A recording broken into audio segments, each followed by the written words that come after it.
Hey, it's Liz from Thrice, and it is Web3 Wednesdays. Today we have a little bit of a technical talk, but I think it's important to understand because of the implications, quite frankly, for the planet as a whole. So we're going to talk about consensus mechanisms.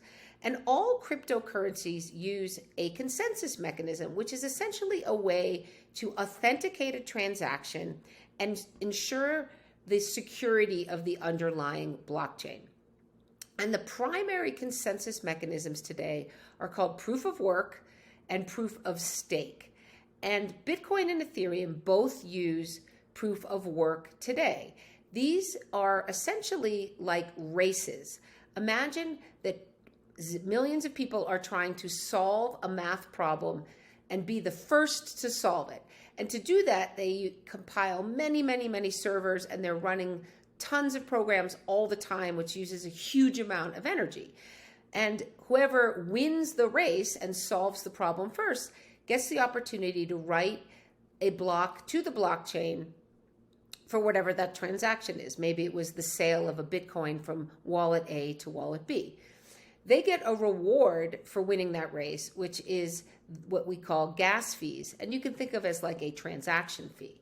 So together, Bitcoin and Ethereum use more energy in a single year than Italy, Saudi Arabia, and Mexico combined. It's a huge amount of energy.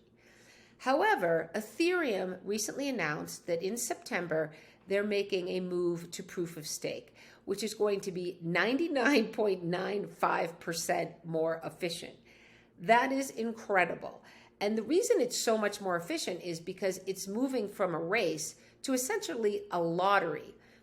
What's going to happen is anybody who wants to will be able to think of it like escrow, put a bunch of their Ethereum up for stake. Basically say, I'm not going to use this for anything else right now. I'm going to stake it as an opportunity to enter this lottery. Whoever is chosen, whichever miner is chosen, based on who has staked some of their Ethereum, will get to go ahead and solve the math problem. And the math problem isn't all that hard to solve on basically your laptop. You're just not racing to do it any longer. So they solve the math problem, and they too get the reward or the gas fee. Now, if they were to choose to do something nefarious and not write the right block to the blockchain, they would lose all of the Ethereum that they have staked.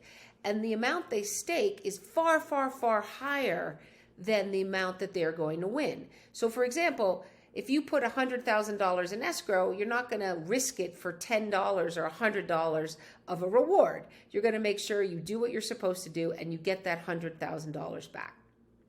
Now, the gas fees will not decline. The transaction fees will either go up or down like they always do because they have nothing to do with how the consensus mechanism works. It just has to do with how much traffic there is on the blockchain at a given time.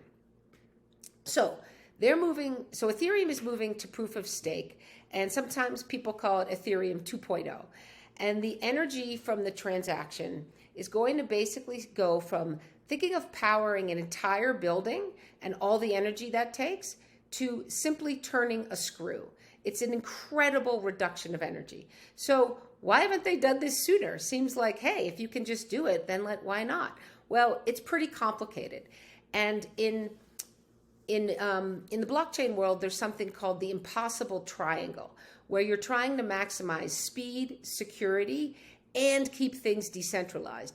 And it's really hard to do all three. You can do 2 out of 3, but not the third. And Ethereum has been working for years on solving this puzzle in such a way that decentralization, security are both still maximized, and the speed will also be faster.